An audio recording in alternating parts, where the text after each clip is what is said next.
This is Terry Beatley, your host of What If We've Been Wrong? I'm shining light into some dark places so that beauty, goodness, and truth defeat the schemes of the enemy. It's true, people are perishing for lack of knowledge, and we're instructed to have nothing to do with the evil deeds of darkness, but rather expose them. That's what I do on What If We've Been Wrong?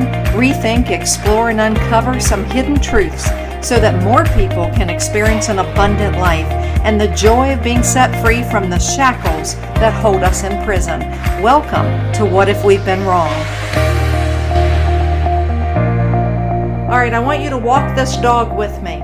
Imagine losing the United States Constitution under what's called Sharia law.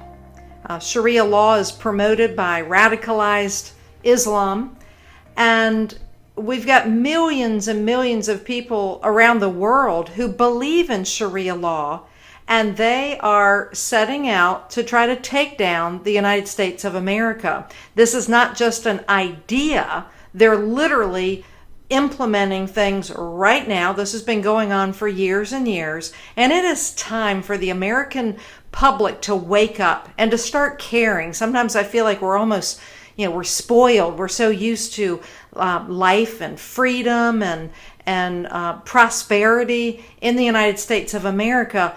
But there are enemies of our country, and they are here. They are within. They're within our government. They're in our school system. They've been planted all over the country. They're in media. They're in entertainment, and every different facet that you can imagine. Well, my guest today is Frank Gaffney. Frank is the founder and president of the Center for Security Policy in Washington, D.C., which is a nonprofit organization. He and his organization, they are leading the country in trying to teach the public, teach the media, reach out and not only teach but get to respond, our elected officials, so that American liberty can be preserved under the United States Constitution.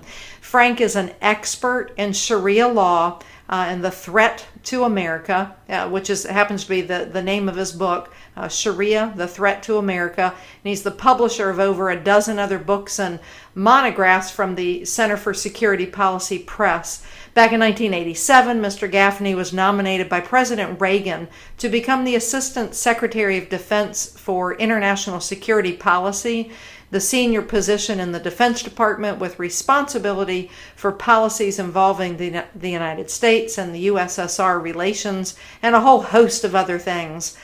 Frank, with his organization, with a tremendous board of directors and a staff right there in Washington, D.C., they are leading the fight. They're leading the fight against the United States being morphed into a Sharia law state. And so, Frank, I welcome you to the show, and we're going to jump right into these questions. What is Sharia? What is, radicalized Islam?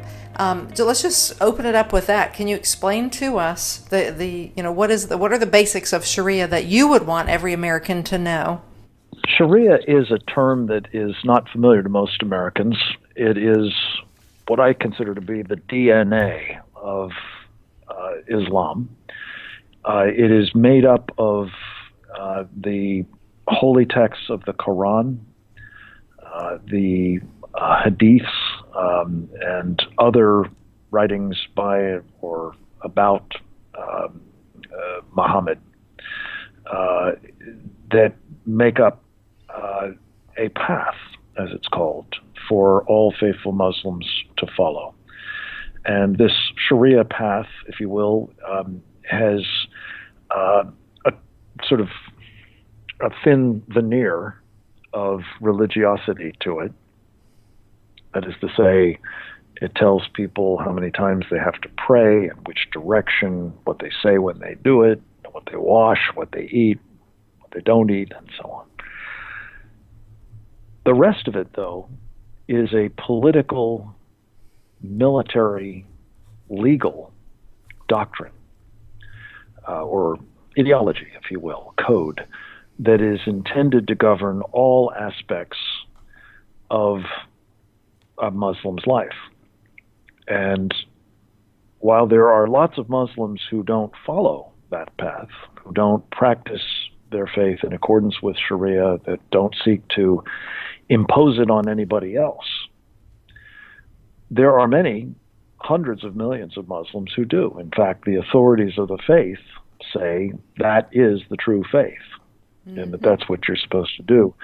And that's the problem, is that that code is completely at odds with the Constitution, the form of government, the freedoms and values of the United States of America. So if you're dealing with a Muslim who feels that it's God's direction that they follow Sharia, meaning that they have to impose it on everybody else, as well as follow it themselves, that is a problem. That is a problem for us individually as American citizens. It is a problem for the country as a whole. Mm-hmm. Now, I've heard the argument before, oh, Frank, it's just a small percentage of Muslims who believe in Sharia. Well, do the math for our listeners. Even if it is a small amount, what does that really amount to? Well, as I said, it's hundreds of millions of people, I think, conservatively. That's not a small amount in my book. And the number of people within that subset of the total Muslim population who are prepared to act on what Sharia commands them to do, which is engage in jihad or holy war, may be far smaller than the total number of Sharia adherent Muslims, but say it's a couple of million, maybe it's 100 million, whatever it is, it's a large number. Exactly. And it's dangerous because they not only believe it's God's will that they impose Sharia on everybody else, they're willing to use any means necessary to accomplish that, up to and including violence. Mm-hmm. Now, I think for a lot of Americans, they're living out in the country and life is good and this hasn't affected them. But then again, every once in a while we hear about a no-go zone. And I'd like to actually jump into that because it's time to take the blinders off our eyes, meaning thinking that, oh, well, we're in America and we're fine, we're safe, but the enemy is within. The enemy's been placed. And so, actually, before we get into the no-go zone, can you give us some of the evidence that the enemy has been placed in high levels? Because right now it's 2018. We had 8 years of Barack Hussein Obama, and a lot of bad things happened during that time frame. Can you walk us through some that you believe are some of the most important revelations of where these people were placed? Sure. Before I do that, though, let me just make one observation. For a lot of people, as you say, who aren't particularly steeped in this or who have other things going on in their lives and therefore not closely paying attention to what's happening, it may sound as though it's impossible for a big country like the United States to be profoundly affected by what would, in the first instance at least, be relatively small numbers of these Sharia supremacists. But I say to them, look at what's happening in Europe. Right. And the numbers are in some cases small, in some cases they're getting to be larger and larger. But the numbers of Sharia supremacists who are now operating in Europe is such that it is transforming many of the countries of Europe. Right. Fundamentally transforming, as Barack Obama likes to say. But it's having an effect that is changing them in some ways beyond recognition, where people do not have the freedom of speech. It is dangerous to assemble. Women and girls are being assaulted regularly. There are honor killings. There's female genital mutilation. There's pressure on the government for more and more accommodations to these people. There are no-go zones. Now, are all of those things happening in this country? Well, yes, to some extent they are. It's not as obvious. Right. It's not as frequent, but they are happening here, and we ignore them at our peril. Examples of how that's, manifesting itself here include things like honor killings. There was somebody down in Texas convicted of an honor killing just the other day. One of my colleagues pointed out to me recently that there are estimated by the Centers for Disease Control 513,000 women and girls in America who have either already been subjected to female genital mutilation or will be. Really? 513,000? Oh, my goodness. Over 500,000. And that number is probably low, to be honest with you. One colleague has done a calculation that says it's probably the case, based on what we've seen reported in Britain, that a medical doctor should be discovering evidence of this every 22 minutes in America. Wow. Now, I'm not saying that's the case. I'm just saying that it is not a small problem. Right. And then there's not least the difficulty that we have for at least the past, 12 years or so, maybe going back pretty much to 9/11, really, seen first the Bush administration and then the Obama administration, and to some extent even the Trump administration, accepting people who are at the leading edge of this Sharia supremacist program in our country, namely the Muslim Brotherhood, a very dangerous group, jihadist group that professes not to favor violence, but they engage in it when they can, notably through their franchise Hamas, a designated terrorist organization. But this is a group that has penetrated our government, as well as virtually every civil society institution in our country, our churches, our financial sector, our academic institutions, our popular culture, and on and on. And the trouble is that their purpose, as the Brotherhood has said in a document that was introduced into evidence in the largest terrorism financing trial in U.S. history, their mission in America is, quote, destroying Western civilization from within. By their hands, meaning ours, and the hands of the believers, so that Allah's religion is made victorious over all other religions, unquote. That's the kind of enemy we're up against, and again, we ignore it at our peril. Right. Frank, was this the document that was discovered on the Chesapeake Bay Bridge in the car? Well, no.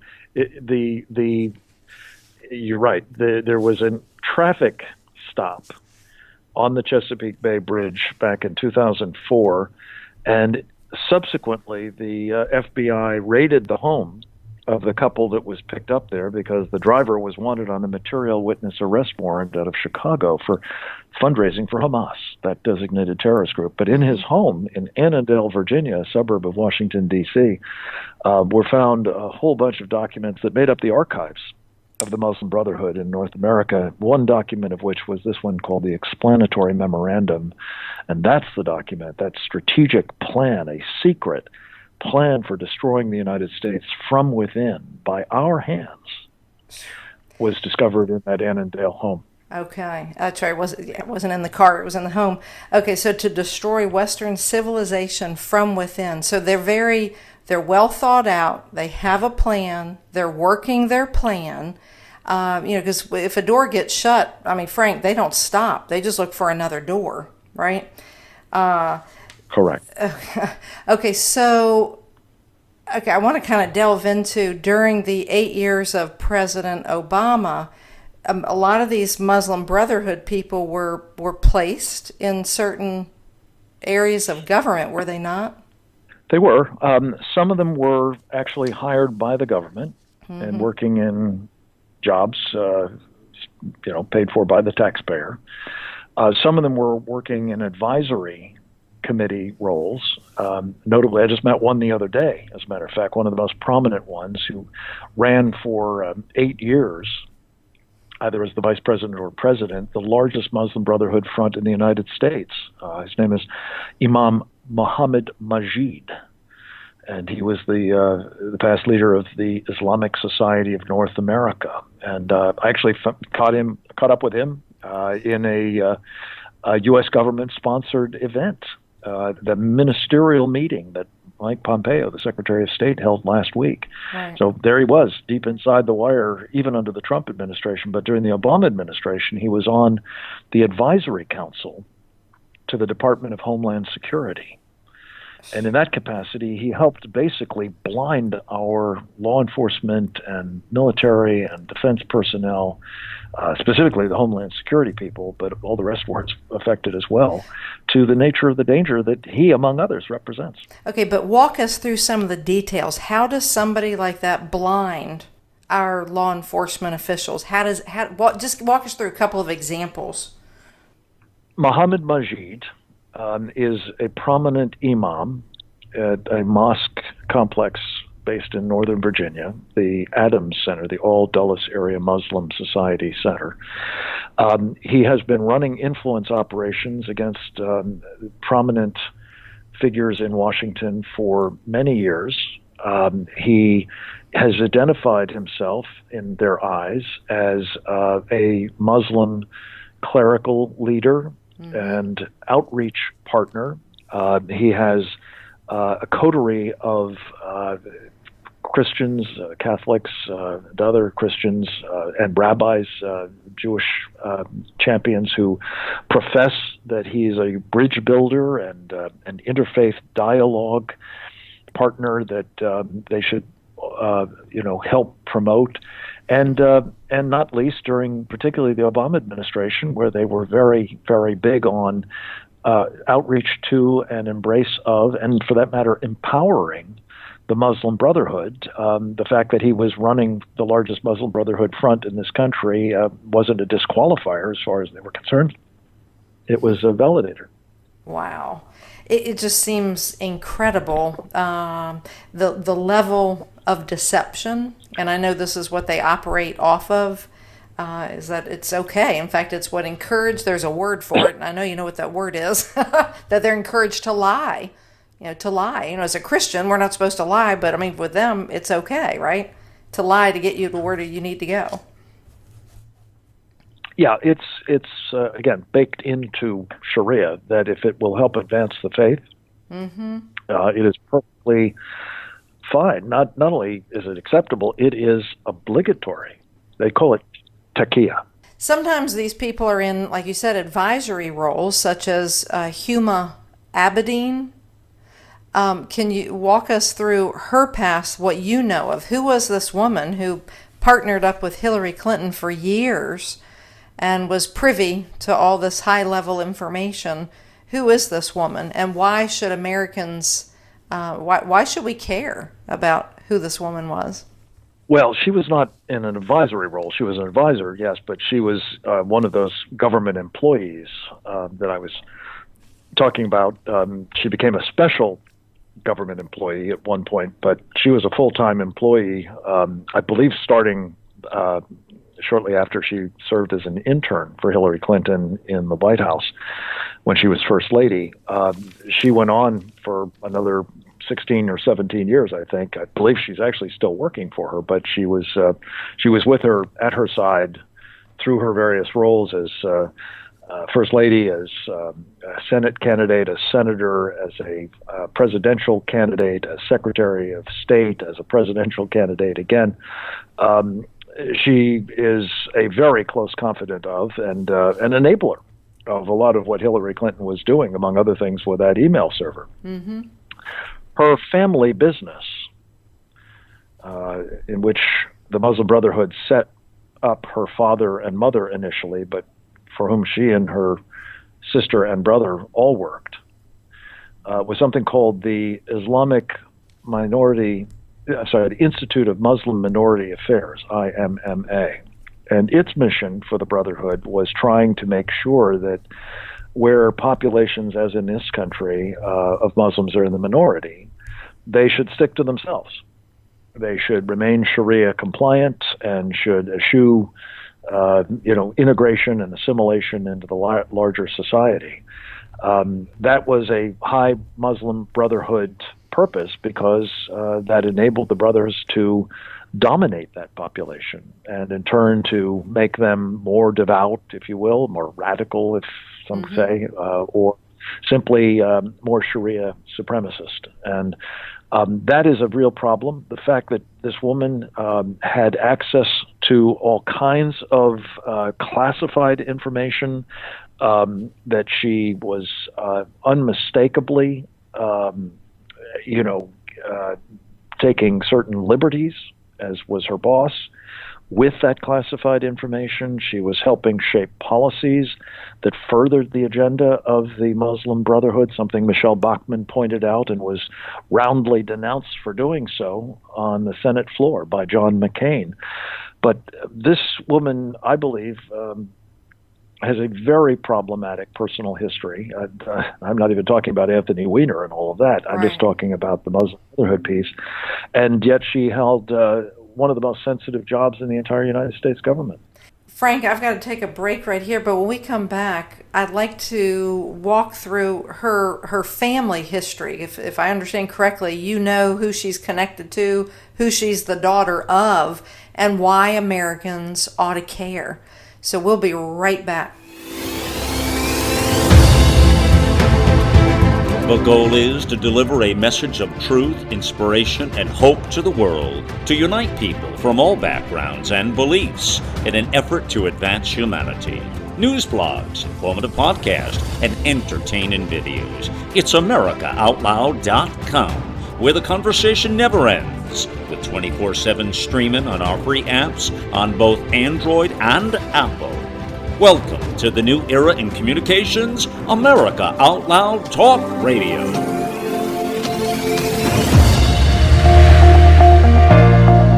All right, we're back with Frank Gaffney, and we're talking about why Americans should care about Huma Abedin and her close connection. She worked for years and years for Hillary Clinton. She was privy to all sorts of private information, high-level information. And so, Frank, I'd like to know, who is this woman? Who is she connected to? Who's her family? And when did she immigrate here to the United States, if you know offhand? Her family, as I understand it, her mother and father got PhDs at the University of Pennsylvania, I believe, and then migrated after she was born in this country to Saudi Arabia, where they went to work for this Institute for Muslim Minority Affairs.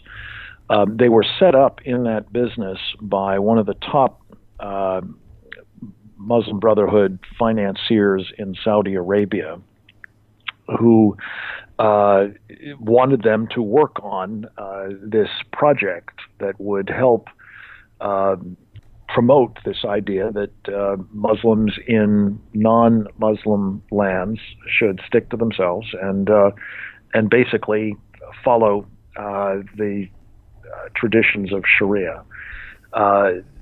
She went to George Washington University. While an undergraduate there, she became involved with the Muslim Brotherhood front group known as the Muslim Students Association. She was a vice president of the organization at George Washington. In that period, she managed to get into an internship role at the First Lady's office.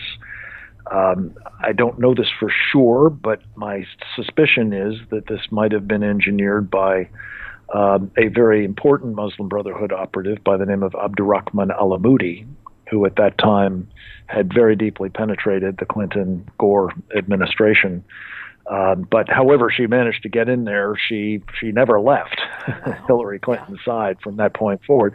Mm-hmm. But the point is not just that she had access to sensitive information and handled it, at least in a number of cases, improperly and I believe illegally, but it's the kind of influence that she was bringing to bear. There's a quote, I believe it was in the Washington Post, a very flattering profile of her back when Hillary was running, I think, for president the first time, in which it was discussed that nothing was ever discussed in Mrs. Clinton's office about the Middle East unless Huma was involved, and that she had, accordingly, very considerable stroke with her. But the main thing is that this is just one example of what has happened now for years. And honestly, the most worrying thing to me is that the cumulative effect Right. of this kind of access to and penetration of high-ranking government offices is to have effectively advanced that mission of the Muslim Brotherhood, namely destroying us from within by our own hands, first by keeping us clueless about who the enemy is, Right. and then having us adopt policies that are aligned with their interests but not ours. For example, there was something, as you may know, Terry, in the Obama administration called Presidential Study Directive 11. This is a still classified document, but I understand from one who has read it that it was a directive to the United States government to facilitate the overthrow of friendly governments in the Middle East in favor of the Muslim Brotherhood. Oh, wow. A fundamental, realignment of American policy that was followed within weeks by the so-called Arab Spring. Oh my goodness. Okay. Okay, so I'm going back then to this Institute of Minority Muslim Affairs. So the idea is to sell the proposition that the Muslims will come over to America and they'll stay hunkered down obeying their Sharia law, but it's just the Muslims obeying their Sharia law, and it's just a small little cluster, little nests of the Muslims. But that's where the lie is, Frank, because we know that they want political power. They want legal power, and so the religion is it's almost like a cover. So here's my question: when the Declaration of Independence, it sets forth the value system that America must operate on, which we know is the Christian Judeo value system. So we welcome the Muslims, we welcome non-believers, we welcome anybody, but I guess at the end of the day, it's if Americans don't wake up and they begin working their methodical plan to take over, it doesn't matter what the Declaration of Independence says if we begin honoring Sharia law anywhere in our country. Well, a couple of points, Terry. One is I'm trying to make an important distinction between Muslims who do not follow Sharia Right. and those who do. Mm-hmm. My own personal assessment of this is if they do not embrace Sharia, if they do not practice it themselves, if they do not want to impose it on others, Right. That is quite possibly evidence that they will be part of the American dream and Sure. help our country greatly. In fact, among other things, help us contend with their co-religionists who do embrace Sharia and who do follow it and who do want to impose it on the rest of us. So that's point one, is I would not say that it's either small or large numbers of Muslims. It's the number of Muslims who believe that they are called to engage in jihad, to impose Sharia on a country that has a constitution that is utterly at odds with it. Right. That is the problem. In fact, we filed an amicus brief, my organization and others, with the Supreme Court in connection with the president's efforts to stop importing more jihadists, the so-called travel ban case. The president was absolutely right that he had the authority to do it. The Supreme Court attested to that right. What we want the president to do, and we think the court should uphold, is that as in the past, where we excluded people who were adhering to an ideology that sought the destruction of our country, notably the Nazis and the communists, we should do the same now for Sharia supremacists. Mm-hmm. We've got enough. We don't need more, and we shouldn't be bringing more in.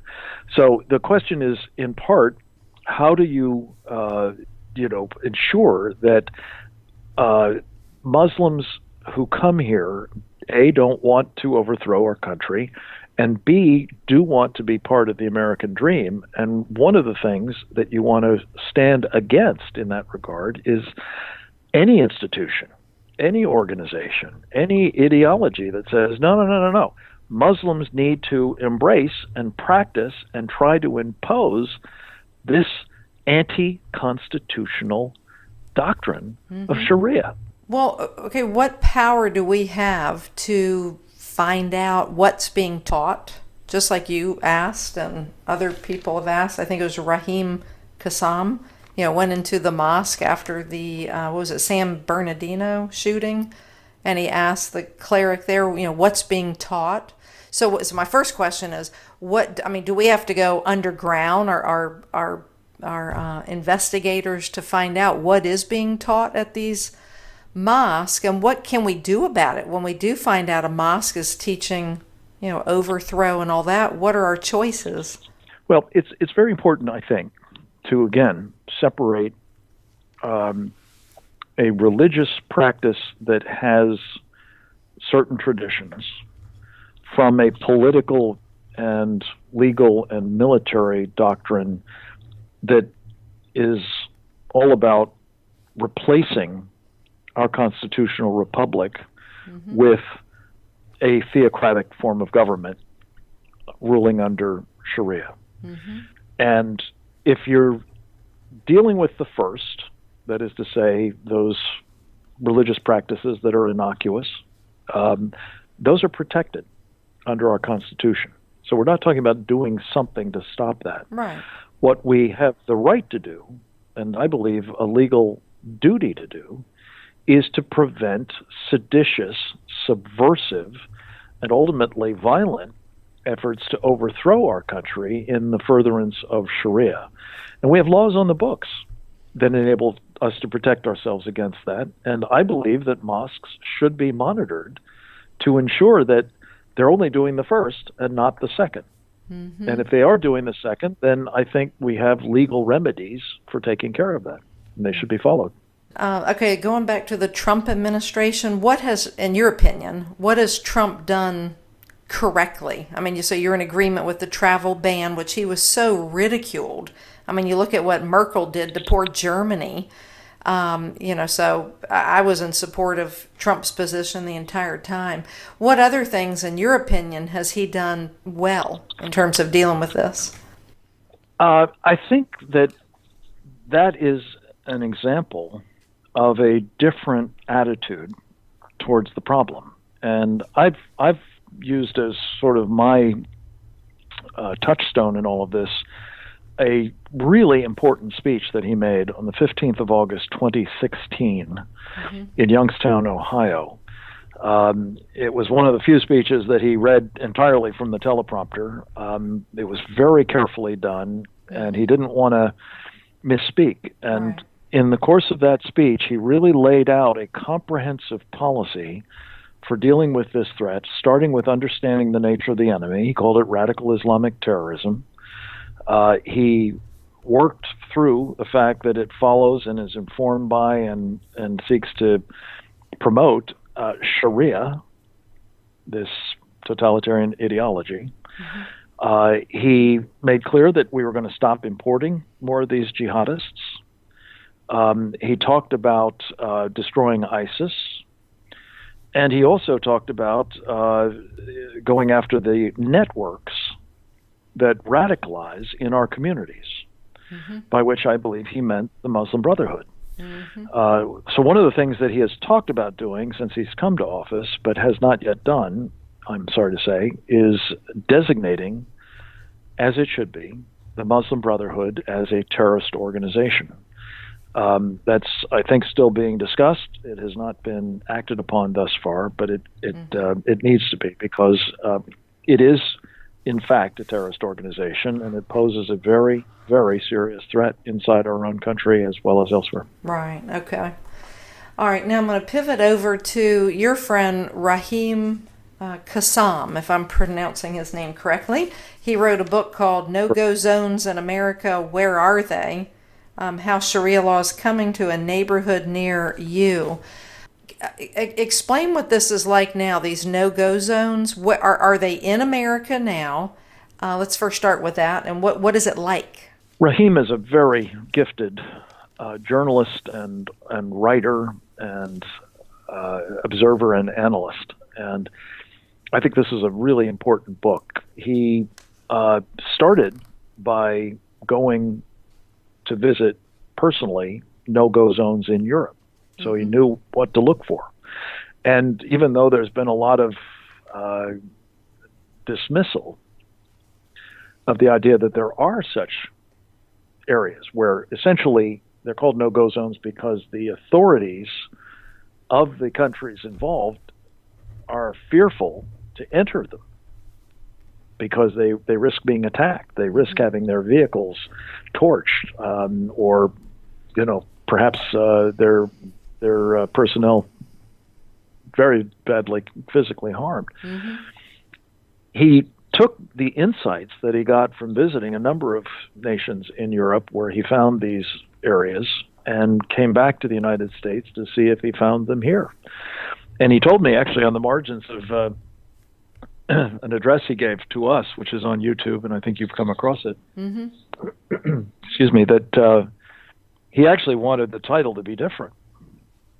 He didn't want it to be how no-go zones are coming to a neighborhood near you. He wanted it to be how no-go zones are in a neighborhood near you. Wow. Because he found they are here. They're not, in many cases, quite as far along in terms of being aggressively off limits to the authorities, but they are certainly in formation, and they are going to be in due course exactly like what you see in Europe, which is to say areas that have been claimed to be, Sharia governed zones, and those who don't practice it or don't help enforce it are not welcome.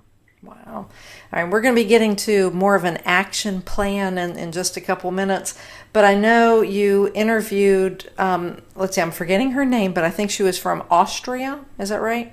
Austria, mom? Yes, Elizabeth Sabadish-Wolf. Yes. Correct. Okay. Just walk us through her story. And, I'm a mother. Now, granted, my children are grown, but, I mean, she has small children, and she's working, and she's worried. Are her children even going to be in her home when she arrives there? Why? Why is there such angst, Frank, for her over in Austria?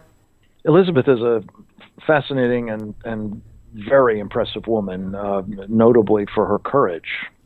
She spent time as a girl in Iran. Her father was in the diplomatic service for Austria, where she lives. And so she had firsthand experience with Sharia and with what it could do. Particularly, I believe she was there during the early days of the revolution and saw firsthand how scary this is. Now she's seeing how scary it is in her own country because of the large number of immigrants that have been taken in there and the transformative effect, as I said, that it's having on her native city of Vienna and others in her nation.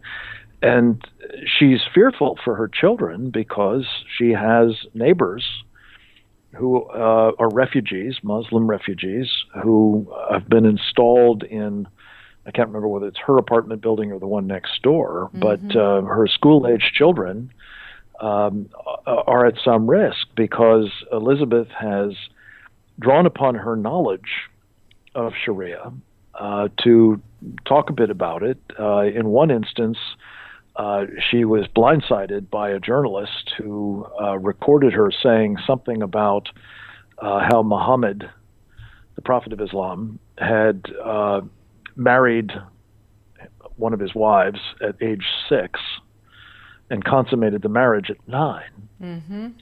And because she discussed this in terms that made clear that this amounted to pedophilia, Right. That this gave offense to Muslims, and she was prosecuted by her government for doing that. Oh, so my gosh. for Muslims in her neighborhood now, she can usefully or accurately be described as someone who gave offense to Islam, which is I shouldn't say that. It's not that she accurately said that. It's that they perceived it as offensive to Islam. I think she was just describing the facts. But she's been, punished for having said that, and the ultimate punishment could come at the hands of a Sharia adherent Muslim at any time, because it is illegal to give offense. It's called blasphemy to Muslims or their faith, and it is a capital offense. You can be killed for having doing it. And Frank, we do not want that to be happening in the United States. I mean, I just think of all the moms that I know, and we're all busy. And, most of the people I know, we're not living up in Northern Virginia where it all seems so hectic and it's so diverse and all that. But I think it's important for people to understand this can happen anywhere. It can happen anywhere in the United States. Now, we're going to come right back and we're going to be talking about an action plan. What can the average American patriot do? So we'll be right back. Think back to the last time you felt healthy and energized. The best times of our lives occur when we're at the peak of our health, sleeping better, full of energy and focus. We know that fades with age, and you might be feeling the effects of aging as low energy and poor sleep. But it doesn't have to be that way. There haven't been any nutrition systems designed to rejuvenate our bodies as we get older until now. Healthy Cell Pro is the only multi-nutrient system that impacts the building block of your body, the cell. Created by anti-aging expert and Nobel Prize nominee, Dr. Vincent Giampapa, award-winning Healthy Cell Pro cuts through the complexity of nutrition supplements by simply giving you the purest ingredients, filling dietary gaps to nourish your cells and enhance your quality of life for optimal performance. Visit healthycell.com and use code OUTLOUD for an exclusive discount, or call 844-869-9958. All right, we're back with Frank Gaffney, and before we get into the action plan, Frank, as far as what can the average American mother, father, the average citizen do in their own neighborhoods, because we're all not Frank Gaffneys up in Washington, D.C. area with your kind of knowledge, but I know there's an action plan. Can you first, though, explain why did the Germany leader, Merkel, is that her name? Why did she allow, over 1 million Muslim refugees, immigrants into her country? Why? Why would she do that and not expect it to morph her country into something unrecognizable? It's a very good question, and I don't know her innermost thoughts. I can tell you what I think was going on. She is, first of all, a woman who grew up under communism. Mm-hmm. In fact, she was, I believe, a decorated member of the sort of communications arm of the German secret police, the East German secret police, the Stasi, when she grew up. And so that may have colored somewhat her feelings about sort of German guilt, German need for improvement, betterment. Wow. Well, there's certainly the overlay of the Nazi experience that definitely was informing the German guilt. But I think that there may have been something else going on, born of her experience under communism as well. That West Germany, as it used to be now Germany, but very much of the West, needed to be improved, shall we say. I think that's a consideration. I think another consideration was the Turks were pressing to send these people who had been displaced by the Syrian conflict or privation in other parts of the world, Afghanistan, North Africa, and the like. And she just felt it was Germany's duty to take them in. Of course, it wasn't just to Germany that these people were coming. They wound up, in some cases, coming through Germany and moving on to Sweden and elsewhere. But it was well over 1 million that came in, and she seemed to be completely unconcerned about the transformative effect it would have on her country. And as a result, there's a huge amount of anger at her now on the part of a lot of Germans, including some of her own party, who are living with the consequences of that terrible decision. Well, because these people they're coming in, they're not assimilating, and then most of them are young men? They're not young, skilled men. They're young, unskilled. It's like 70%. 70% of them are what you might call jihadi-aged young men. Yeah. And as to their skills, I don't know, but it seems as though they're not terribly keen on working in any event. And that was another pretext, I think, for her, is that the Germans are simply not reproducing. And therefore, there's a population decline. And so bringing in more of these foreigners seemed, I think, to have been motivated by the idea that it would result in more workers, it would help prop up the pensioners, and otherwise, offset the effects of population decline. Okay. All right. I can buy into that explanation. All right. Okay. So swinging back to the United States, what can the average American citizen do? What should we be doing, Frank, to be better prepared, more knowledgeable? Then we've got elections, because I read the article the other day talking about how many, Muslims, now to what degree they believe in Sharia law, I don't know, but I read an article that we're at record highs of the number of Muslims running for political office all across America. So what do freedom-loving patriots need to be doing in their local communities or beyond? There are a number of things. I think the first thing is what we've been doing right now, and that is learning about what we're up against. Mm-hmm. Again, I call it Sharia supremacism, but also jihad in all of the various forms that it can come. The most well-known, of course, particularly since 9/11 by Americans, is the violent kind. They fly planes into skyscrapers or the Pentagon and the like, or shoot up a discotheque in Orlando or the like. Mm-hmm. But beyond that, as we've been discussing, there is also what the Brotherhood calls civilization jihad, which is to say the practice of trying to subvert a government when you're not strong enough to use violence. It's not so much nonviolent, it's pre-violent. Mm-hmm. Then there's demographic jihad. There's that phenomenon of migration, just as we've been talking about, or outbreeding a native population. Right. That can be another way of sort of taking over. And then finally, there's a financial jihad. There's something that is called zakat, which is a kind of tax that Muslims are supposed to pay. And a portion of that tax is supposed to go to jihad. So all of these are things that we call it material support for terrorism, but you put the finance in, the demographics in, the stealthy or subversive kind of jihad, and the violent kind. We need to understand all of those. And then we need to begin really going to school on what it will take to stop it. Mm-hmm. And we have a wealth of information about this at our website, if people are interested, securefreedom.org. I'm given to saying that if you feel as though this is important but not something you're personally interested in taking up as a cause, help those of us who are in the fight. Absolutely. You kind of have to mention the work we do, but we could really use the help at securefreedom.org. You could donate there. That's one good site. There are others as well.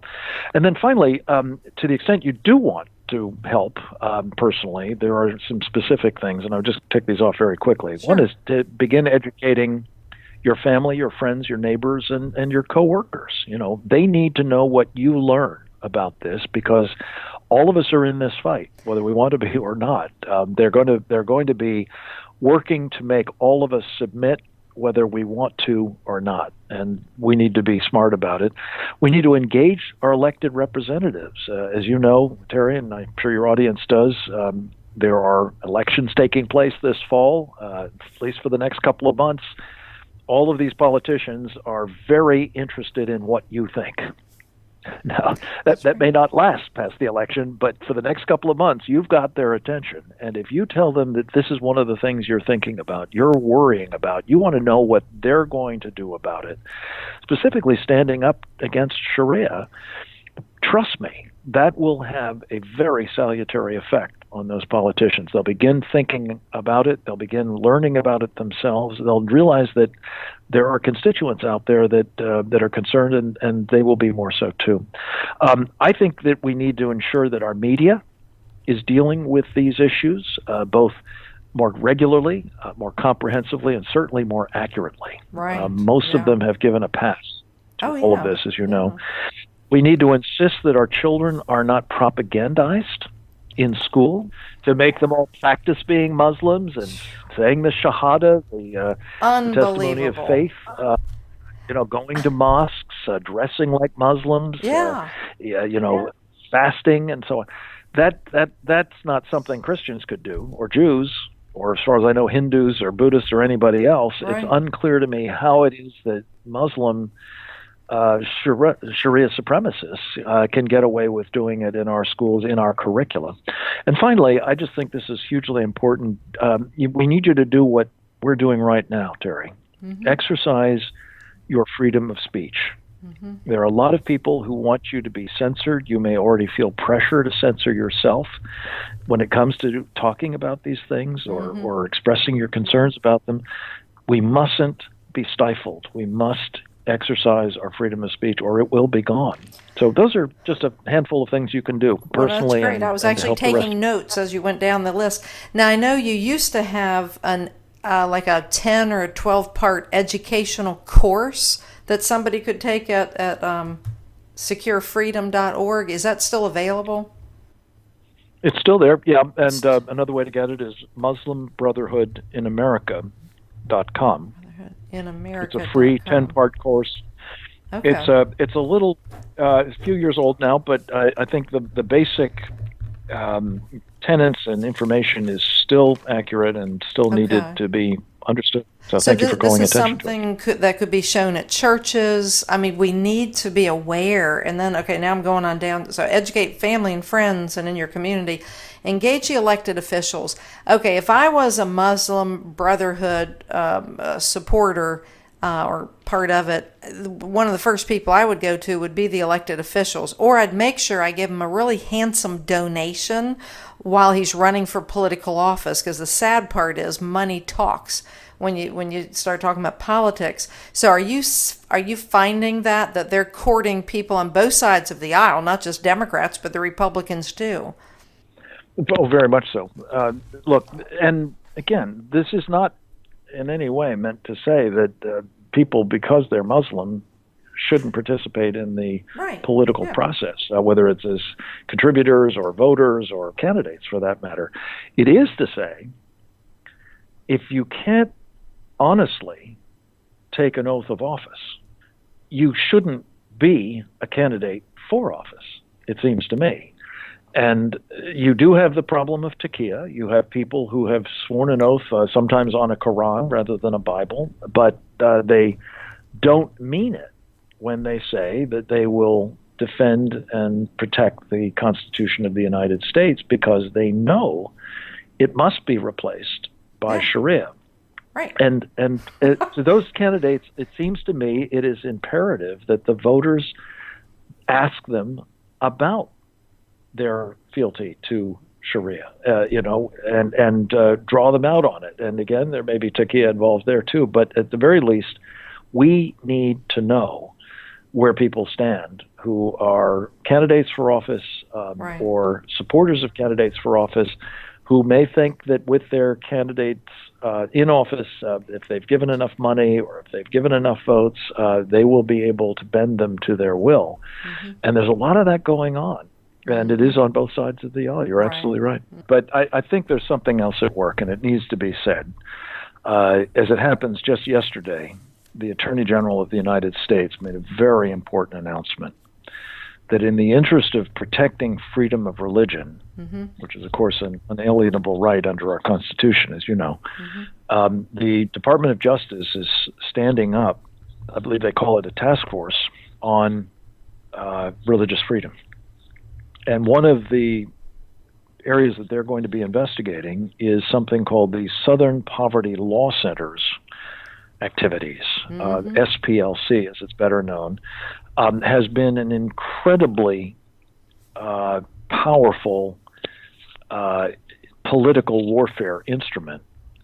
And in particular, people in journalism have done the easy thing, which is to simply cite whatever they claim is Islamophobic behavior or hatred or bigotry or racism And in so doing, they not only become part of the smearing, the slandering of people like me, quite frankly, Right. but they also help the Muslim Brotherhood in their efforts to subvert our country. And unfortunately, this is just one example of what I call the red-green axis, the red of the hard left and the green of the Islamists, Right. making common cause against the rest of us. That's it. And That's it. it's got to be fought. Well, and then the last little point that you had mentioned was exercise our freedom of speech, which is what we're doing here today. And you have done that, Frank, for years and years, and I commend you for what you're doing. And I mean, you and your organization are probably the most qualified to be speaking about this across our country. I want to encourage donors to go onto your website, securefreedom.org. Look around, read, learn, donate. Because you'll be donating to a strong organization. I mean, when I look at the people who are on your staff, your board of directors, I mean, you are so well equipped to speak on these issues, Frank. So keep fighting the good fight, and God bless you. Thank you for being here. If you have any parting thought, go ahead and say it right now, because now's your chance. Well, thank you, Terry, for those kind words and for encouraging people to go to securefreedom.org. I think it will help equip them to engage in what my old boss Ronald Reagan used to call our time's existential threat to freedom. And he pointed out that we don't pass freedom on through the bloodstream to our children. It has to be fought for, protected, and handed off to them to do the same. And if we don't do it, this was a real kicker. Back in 1961, he said, if we don't do it, we will be telling our children and our children's children what it was like to live in America when men were free. We can't do that. And I appreciate your help in fighting the good fight. Thank you, Frank. Thank you for being on What If We've Been Wrong. Thank you. God bless you.